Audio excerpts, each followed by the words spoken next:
Hi, this is Patrice with Powerful You, and today I'd like to talk a little bit about the practice of mindfulness. We are thinking every waking moment. You've probably heard lines like, as you think, so shall you be, and what you focus on expands. A couple examples of that are if you're out shopping, say for a Volkswagen Passat, you look around the world and you see them everywhere, right?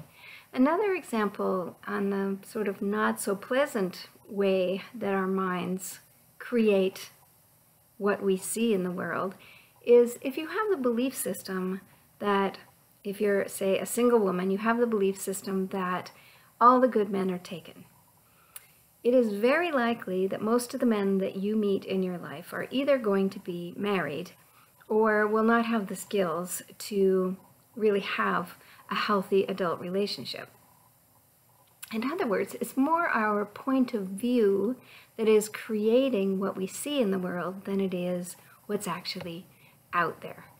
It's happening inside our minds. Research shows that most of us are thinking about 50,000 thoughts a day. 95% of those are repeats. We're telling ourselves stories over and over again about what things have meant from our past. They say some of those might be, I am lovable.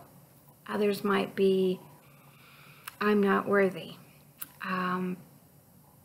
They might be things like, I've succeeded so many times doing this kind of a project or whatever. I'm sure to rock it this time also. But they might also be things like, oh, that guy's probably way out of my league, and the guy that he's smiling in this direction, but he's probably actually smiling at the woman behind me. Things like that that hold us back from stepping into our real power. So we call those negative ones, or those limiting ones, sort of our monkey mind thoughts.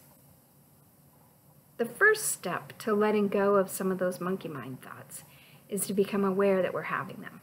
So the practice that I'm requesting that you take on this week is one of non-judgmental mindfulness. You're probably going to find that some of the things you say to yourself are really kind, and others are perhaps not so kind, not things that you would ever say to a friend or loved one.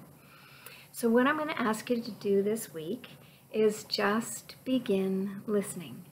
And if you'd like, you can write some of those patterns down, because 95% repeats, right? You're going to hear the same types of things again and again. And next week, we'll talk a little bit about some of the things we can do to work with those patterns of thought. For now, just listen. Thanks. Talk with you next week.